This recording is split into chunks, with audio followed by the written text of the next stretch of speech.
আলামিন কোরআনুল কারীমের ভিতরে বলেছেন, আলা আদুল্লুকুম আলা তিজারাতিন তুনজিকুম মিন আযাবিন আলীম। বান্দা, আমি কি তোমাদের এমন একটা কথা বলবো না, এমন একটা ব্যবসার কথা বলবো না, যে ব্যবসাটা করতে পারলে কঠিন জাহান্নামের আগুন থেকে তোমরা বেঁচে যাবে।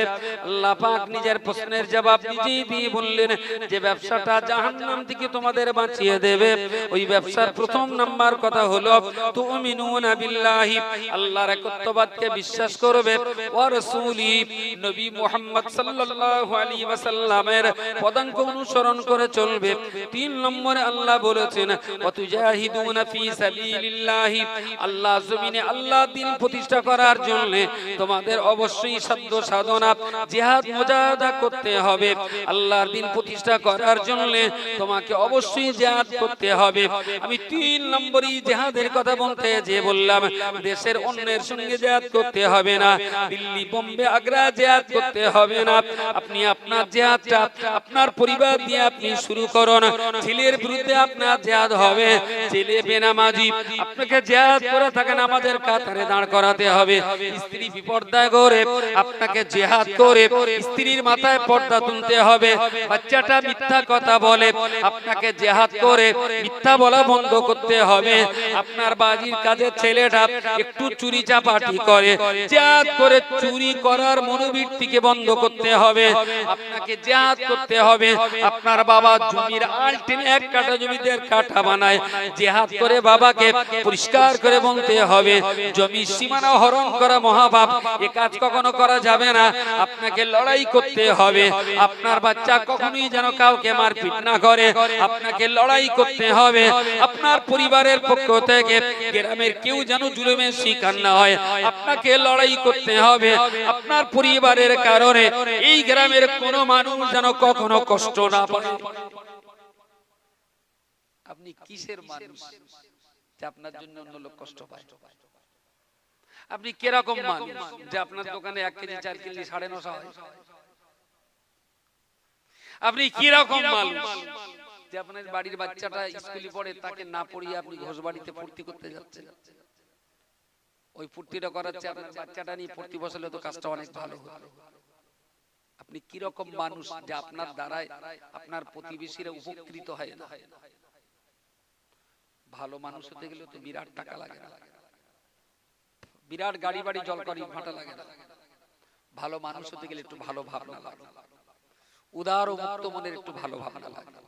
ভিতরটাই যদি উদার ও মুক্ত মন নিয়ে গোটা দুনিয়াটাকে আল্লাহর সংসার মনে করে, যে আল্লাহর সংসারে আমি একটা পার্টনার, আমি একা খাবো, ঠিক আছে, আমি রোজগার করেছি 500 টাকা, তা 450 টাকা আমি খাই, 50 টাকা ও গরিব মানুষ খাওয়াচ্ছে না, অন্তত দুটো খেয়ে আসি, টাকাটা আমার, সেই জন্য আমি কাশ্মীরের কম্বল গায়ে দেই।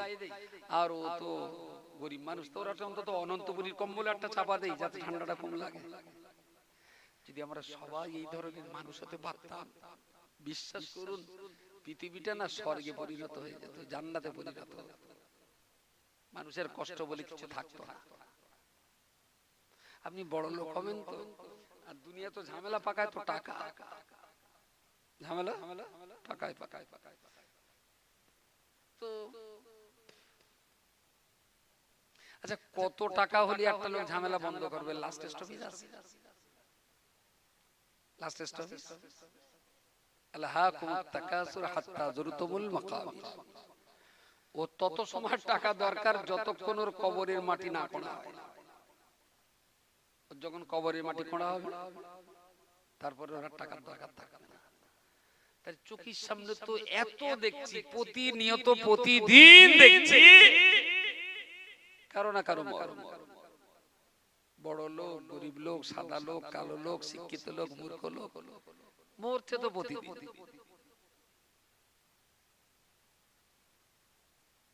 সত্যি মিথ্যে বলতে পারবো না, তো শুনেছি অনেকদিন আগে, কোথায় কি করে শুনেছি সেও মনে নেই।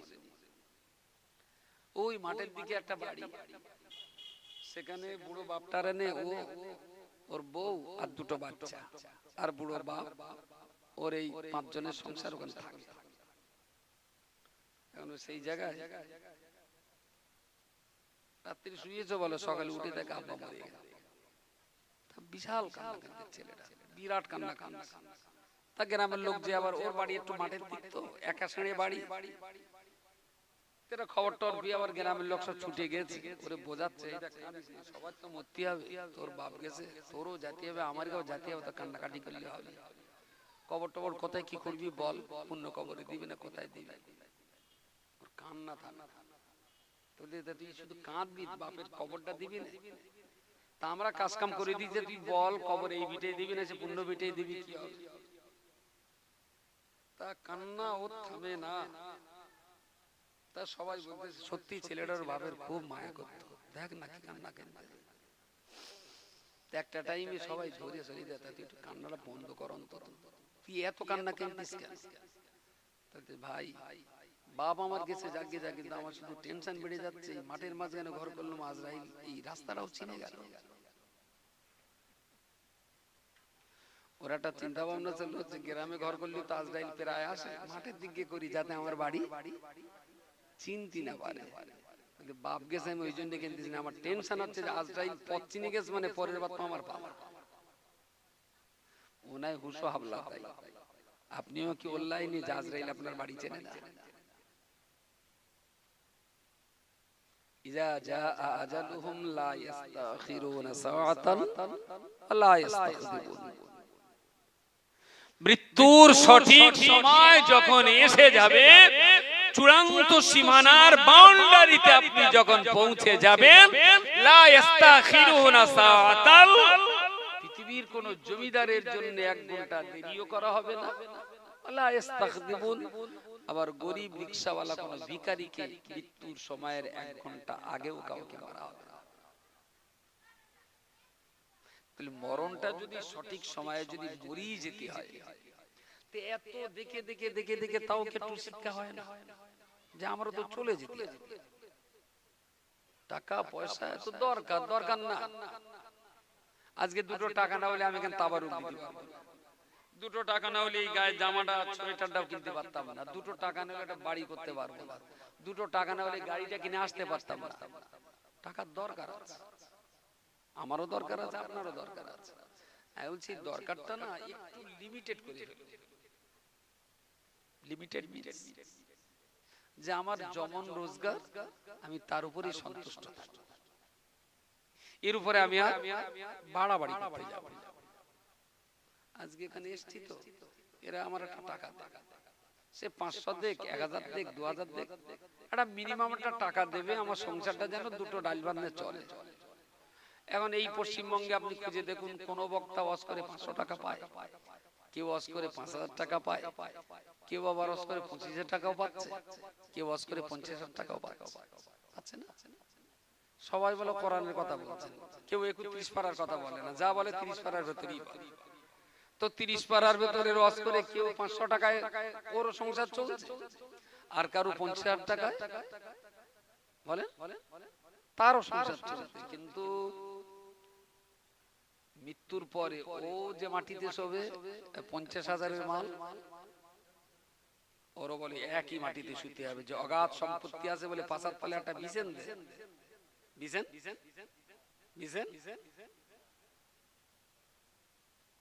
দুইজনকে কিন্তু মাটিতে শুতে হবে। তবে এখন থেকে যদি প্ল্যানটা হয় আর এত এটা সেটা নানান তাল করে লাভ কি হবে, ও যে মাটিতে আমারও তো সেই মাটি, চল বাবা 500 টাকাই যথেষ্ট।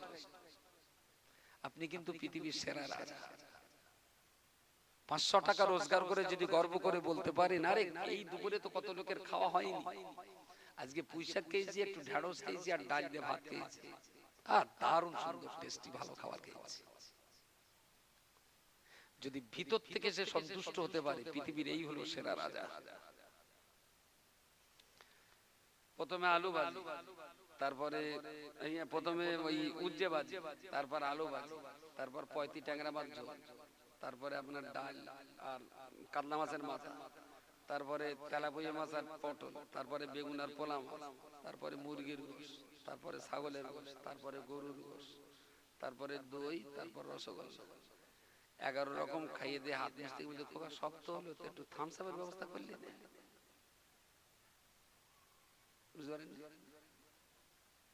তাহলে বুঝতে হবে যে সমাজে কিছু দামড়া গরু আছে, তারা শুধু খাবার জন্যই বাঁচে। আর সমাজে কিছু মানুষ আছে যারা বেঁচে থাকার জন্য খায়। কথাটা কি মাথায় গেছে? মনে হচ্ছে না? কিছু মানুষ আছে দুপে মানুষ, তারা বাঁচার জন্য দুগাল খায়। আর কিছু দুপে দামড়া গরু আছে, তারা শুধু খাবার জন্যই বাঁচে। যে বেঁচে থাকার জন্যই খায়, কোন রকমে তার পেটটা পুরে গেলে আলহামদুলিল্লাহ, তাতে গোশ হোক আর ডাল হোক, ঢেঁড়স হোক আর শাক হোক, দুটো খাবার দরকার, যা জুটেছে চলো আলহামদুলিল্লাহ। এরা বাঁচার জন্য খায়। আর যারা 17 রকম খেয়ে 18 রকমের আবার খোঁজ করে, এরা দামড়া, এরা শুধু খাবার জন্যই বেঁচে আছে। এবার গেছে মাথায়? আপনার নাম কোন খাতায়? খাবার জন্যই বাঁচেন না বাঁচার জন্য খান? কঠিন হয়ে গেল নাকি? বলে আপনি কোন খাতায়? খাবার জন্য বেঁচে আছেন না বেঁচে থাকার জন্য দুগাল খান? বেঁচে থাকার জন্য। যদি বেঁচে থাকার জন্য খেতে হয়, তাহলে যা জুটে যাবে ও তাতে আলহামদুলিল্লাহ বলে। আর যদি খাবার জন্যই বাঁচে, তাহলে বিরাট বিরাট খাবার না হলে ও বলবে আমার বেঁচে থাকাটাই তো বৃথা।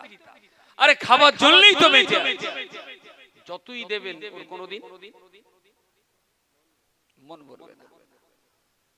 থামস আপ দিলেন তো, থামস আপের পরে বলে খোকা থামস আপ হচ্ছে লিমকাটা আনতিস, তারপর লিমকা এনে দেন।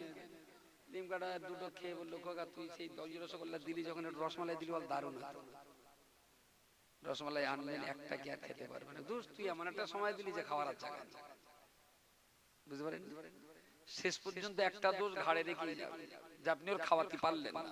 আর এরাও ঠিক, যেসব দামড়া গরু শুধু খাবার জন্যই বাঁচে, পৃথিবীর কেউ তাদের খাইয়ে কখনো নাম পাবে না, কখনো। সেই জন্য দুমুঠো যদি কখনো ভাত খাওয়ান, এমন লোকের খাওয়াবেন যারা বাঁচার জন্য দুগাল খায়। যারা মাচন্ডি দুগাল খায় ওদের ডাকবেন, একটু শাক এদার সেটা করে দেবেন, জাত চাতাই করে দেবেন, দেখবেন খেয়ে দিয়ে আপনার জন্য অনেক দোয়া করবে, অনেক দোয়া করবে। আর যেসব দামড়া গরু খাবার জন্য বাঁচে, 37 রকম তরকারি দিলে 38 রকম তরকারির খোঁজ করবে। আবার আমি বলছি কি, পৃথিবীতে কারোর 500 টাকায়ও চলে, কারোর 5000-এ চলে, কারোর 5 লাখেও চলে, আবার কারোর 5 কোটিতেও অভাব ঘটে না, অভাব ঘটে না, আরো চাই। সুতরাং প্রয়োজনের তাগিদে দুটো টাকা রোজগার করুন, নেশায় পড়ে নয়, লোভের তাগিদে নয়, প্রয়োজনের তাগিদে দুটো টাকা রোজগার করুন। লোভের বশবর্তী হয়ে নয়, আর জাহান্নামের পথ পরিষ্কার করার জন্য। দেখবেন আপনি যা কাজ কাম করছেন, হালাল রুটি রুজি যা আল্লাহ দিচ্ছেন, তাতে না স্বামী স্ত্রী বিবি বাচ্চা নিয়ে দারুণ শান্তিতে থাকতে পারবে, খুব শান্তিতে থাকতে পারবে। বাড়িটা কত দামি, গাড়িটা কত নতুন, খাটার তোষকটা কত ভালো আর কত দামি, ওসব দিকে লাভ হবে না। ভিতরটা কত পরিষ্কার, তারই উপরে নির্ভর করবে শান্তি আর অশান্তি। ভিতরে যদি নোংরা থাকে, সোনার খাটে শুয়েও মজা পাওয়া যাবে না, অস্থিরতা কাজ করবে। আর ভিতরটা যদি ঠিক থাকে, ফুটপাতে শুয়ে দিলে হাঁ করে ঘুমিয়ে পড়বে। যাক, আমার বলা বক্তব্য শেষ, একটু দোয়া সবরাসেনি হবে। আজকে তাবারুক আছে, বসিয়ে দেবেন। যাক আলহামদুলিল্লাহ, কালকে তো একটা বিরাট ব্যয়ভার বহন করেছে অনন্তপুরীর ভাইরা। আজকেও আবার আপনাদের জন্য একটু তাবারুকের ব্যবস্থা রয়েছে, সেটা আপনাদের গ্রহণ করতে হবে। আশেপাশে দূরে যারা আছেন সকলে আসুন, প্রিয় রাসূলের শানে আমরা দাঁড়িয়ে দাঁড়িয়ে একটু সালাম পড়ে নিই। ইয়া নবী।